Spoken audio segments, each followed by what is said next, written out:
They came here a long, long time ago, before there were any humans, when life and life forms were much simpler. Two beings, a mother and a father, who were also radical gardeners. They came with a vision known only to themselves, and they came with a motivation which originated from something much greater than themselves.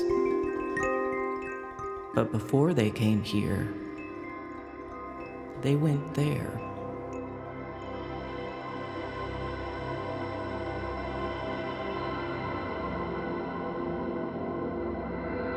Melam is the best way to say what they knew it as, their world of divine radiance.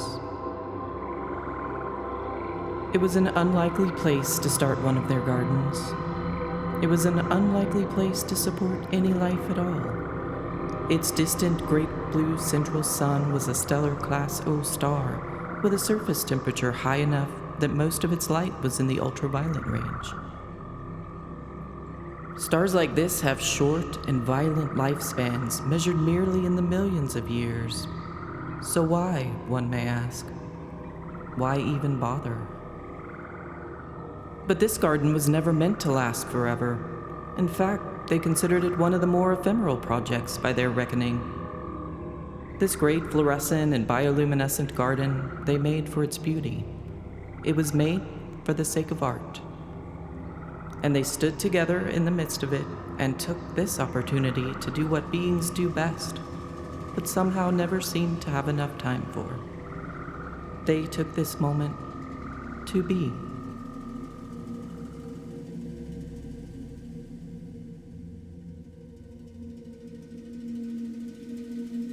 Vibrationally fluent in ways most of us can only imagine, they plumbed the depths of their capacities for expression, using colorful patterns of light.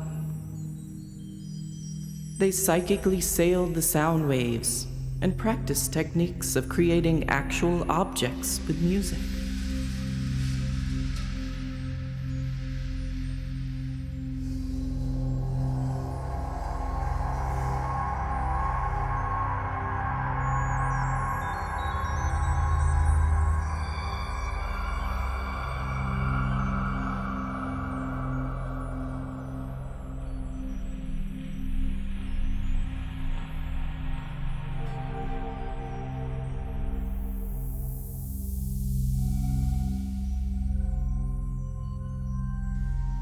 Living in deep communion with the more subtle inhabitants of the garden, they listened with fascination to the tiny click-clicks of bone-white roots growing deep in the soil and the electric sounds of information telegraphed through the hyphae of the mycorrhizal networks.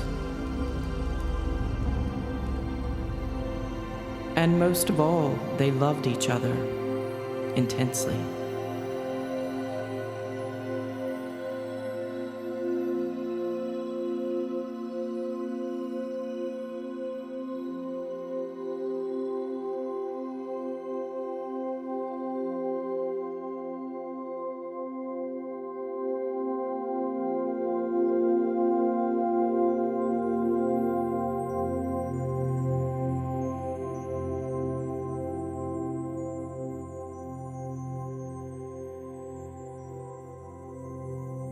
It was a time and place like no other, and maybe it was this pure euphoria that was the attractor. Maybe it was just the power of love. Or it could have been pure chance that brought these things together. But right in the middle of the light garden, the black egg landed, and a great cracking sound echoed through the chasms of space and time.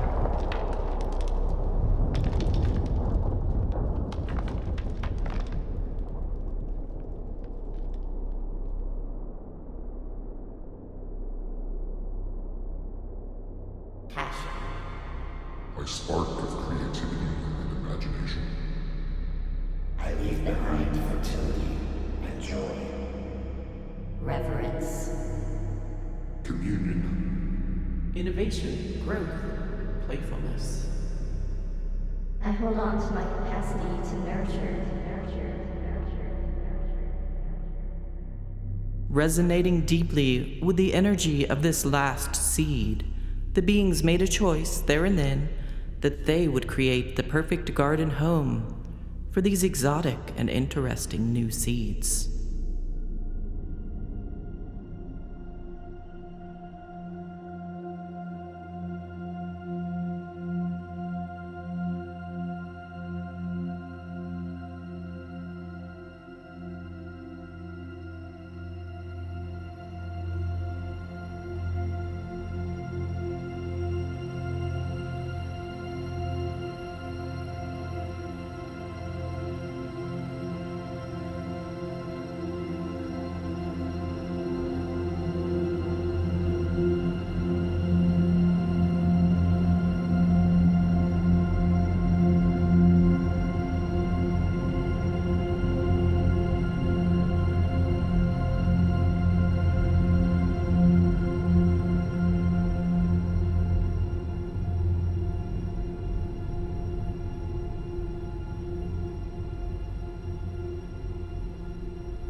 Now that the location had been decided, there were other logistics to consider.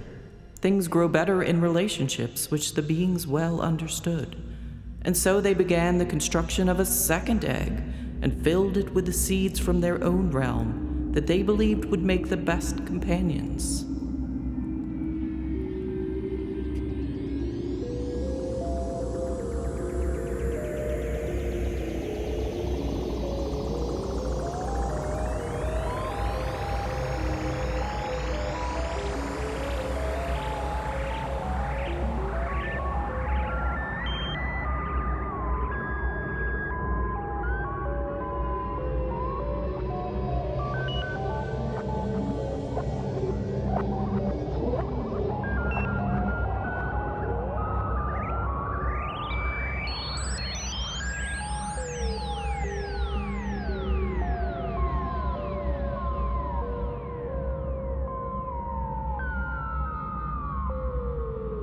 Aware that the support of more biodiversity was called for, they reached out with their powerful minds, putting out a call across the universe.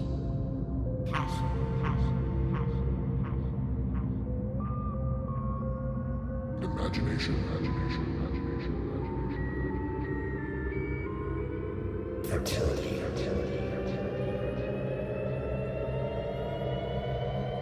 Reverence. Communion.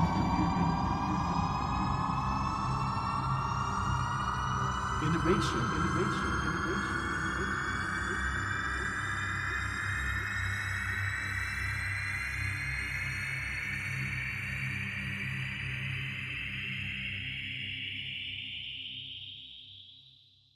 They didn't know who would hear the call, but they proceeded with the belief that support was out there.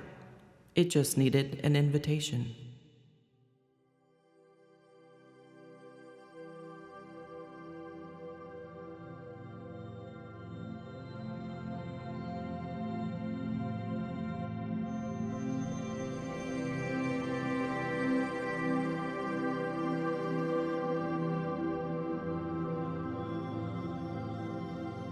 And then the beings placed the eggs side by side, with flowers all around them, as everyone knows that flowers are powerful guardians.